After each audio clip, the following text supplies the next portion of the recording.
नमस्कार, आप देख रहे हैं धा न्यूज और मैं हूं अभिषेक मिश्रा।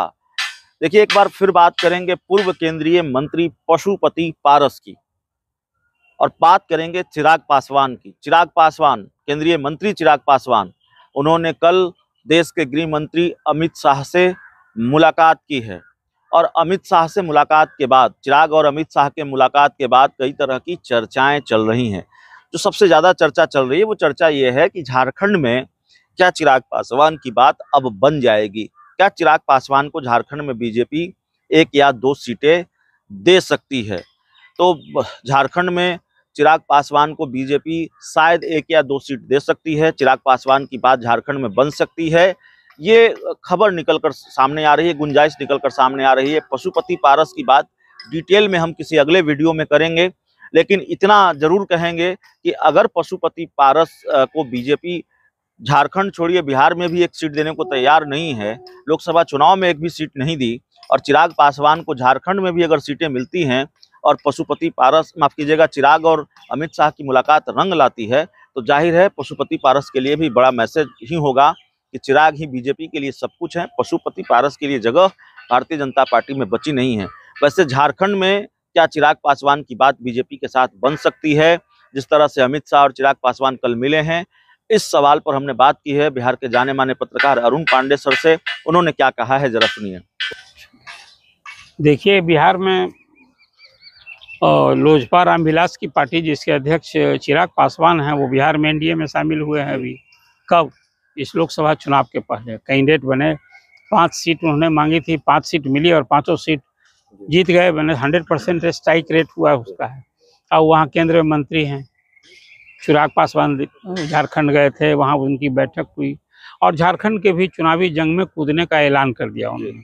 अब जो एक सवाल आप सबसे बड़ा किया कि क्या झारखंड में जो अभी नवंबर में चुनाव संभावी है, बस डेट की घोषणा का इंतजार है। उसमें जदयू को तो अभी खबर है कि 2 सीट मिलने की बात है, कि सरजू राय की सीट और वहाँ पीटर जो हैं, अभी राजा पीटर वो अभी जदयू ज्वाइन किए हैं, जिन्होंने किसको हराया था? चीफ मिनिस्टर को हराया था से। हाँ, तो वो तो 2 आदमी को मिलना तय है। शायद 5 सीट जदयू डिमांड कर रहा है। अब वो 2 सीट तो मुझे लगता है बात बन जाएगी।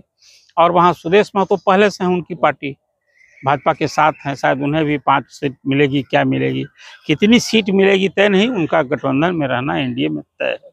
इस बार बीजेपी की प्रतिष्ठा वहाँ दाव पर है। जिस ढंग से पिछले चुनाव में मुंह की खानी पड़ी कि चीफ मिनिस्टर हार गए थे, आज वो चीफ मिनिस्टर गवर्नर है। मैं बात कर रहा हूँ किसकी? रघुवर दास की कर रहा हूँ। और कौन हराया था उनको? बीजेपी का ही एक नेता जो मंत्री रहा, सरजू राय। अब सरजू राय आ गए हैं इधर जदयू में, तो मिलकर लड़ेंगे। अब जहाँ तक चिराग पासवान की बात है, बात नहीं बनेगी तो सांकेतिक तो लड़ाई कुछ सीट पर लड़ते भी रहा है, कभी जदयू भी। देखिए, जदयू बीजेपी एक साथ भी लड़ा है और अलग अलग भी लड़ा है। तो कुल मिला कर अभी एक उम्मीद की जा सकती है। चिराग पासवान नरेंद्र मोदी के हनुमान मानते हैं अपने को, और एक भरोसा तो जीता ना कि चाचा को भी थका दिया उन्होंने, तो संभव हो वहाँ 1-2 सीट उन्हें भी लड़ने के लिए मिल जाए। लेकिन कोई 30, 40, 50 सीट थोड़े अवसर मिलेगा। कुल मिलाकर की स्थिति है। बच्चों तो सांकेतिक मांझी भी कह रहे हैं, जीताराम मांझी, हम भी लड़ेंगे। उनकी बैठक हुई थी वहाँ, तो भी चाह रहे हैं कि अपने दल का हम थोड़ा फैलाव करें। तो बीजेपी के लिए किसको एकोमोडेट करें, एक सवाल है। और नवंबर 2025 में बिहार में चुनाव होना है।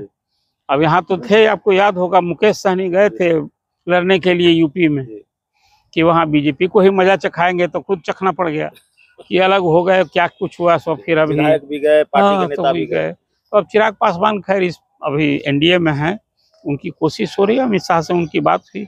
अभी इसको कैसे रूल आउट किया जा सकता है कि बात बन भी सकती है?